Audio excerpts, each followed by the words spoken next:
Halo teman-teman, perkenalkan, kami dari Universitas Nusa Lontorote, Fakultas Ilmu Sosial dan Humaniora, Program Studi Manajemen.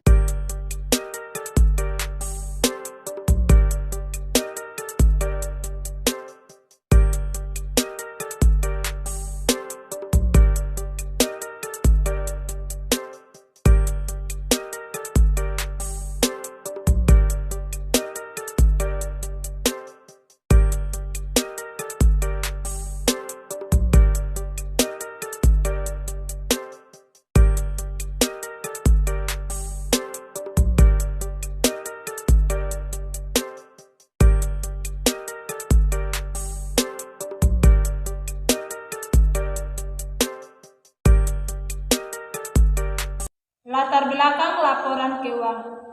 Laporan keuangan merupakan dokumen penting berisi catatan keuangan perusahaan, baik transaksi maupun kas.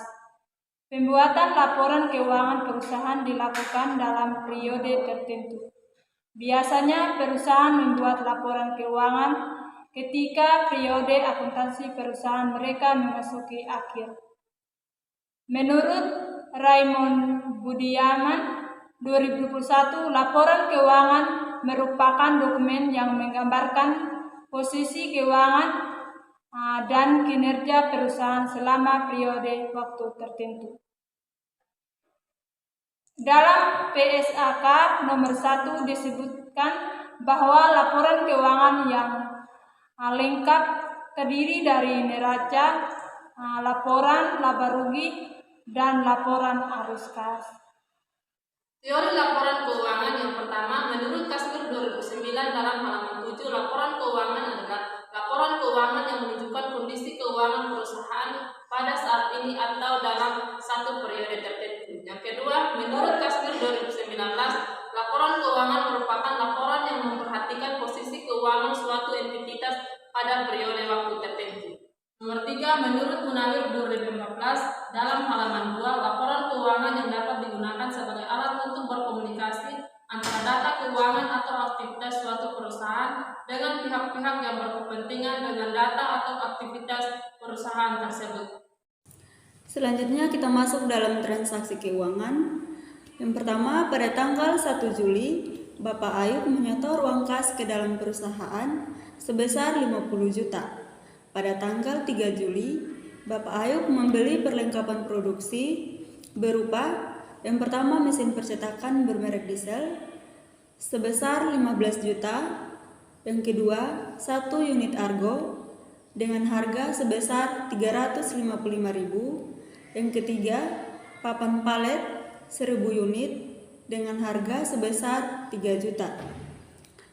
Pada tanggal 5 Juli dibeli bahan baku produksi berupa Sirtu 14 rate dengan harga 6.300.000, semen 112 sak dengan harga 6.720.000, dan solar 70 liter dengan harga 700.000. Pada tanggal 27 Juli terima pendapatan sebesar 35.280.000 dan pada tanggal 30 Juli dibayar gaji karyawan sebesar 7.840.000. Selanjutnya kita masuk dalam jurnal umum atau dokumen yang mencatat transaksi keuangan dengan cara memungkinkan kita untuk melacak aliran uang masuk dan keluar dari perusahaan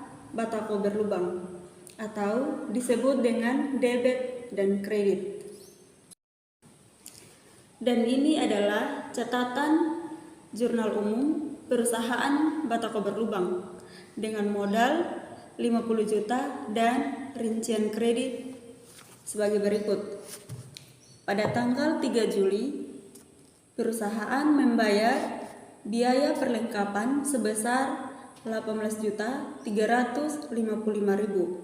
Pada tanggal 5 Juli, perusahaan membayar biaya bahan baku sebesar 14.420.000.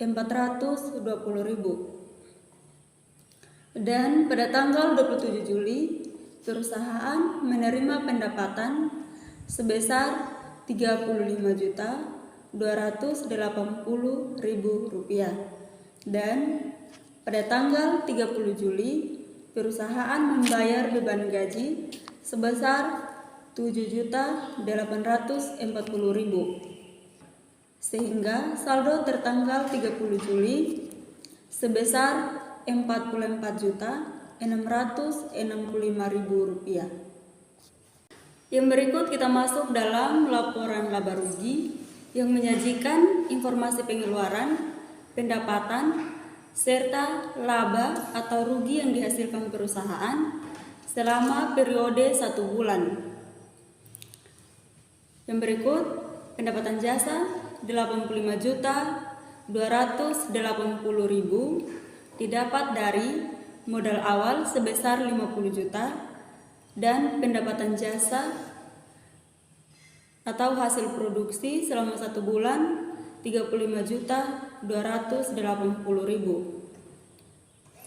sehingga total Rp85.280.000 dan perusahaan membayar segala beban biaya pengeluaran dari perlengkapan, bahan baku, hingga beban gaji sebesar Rp40.615.000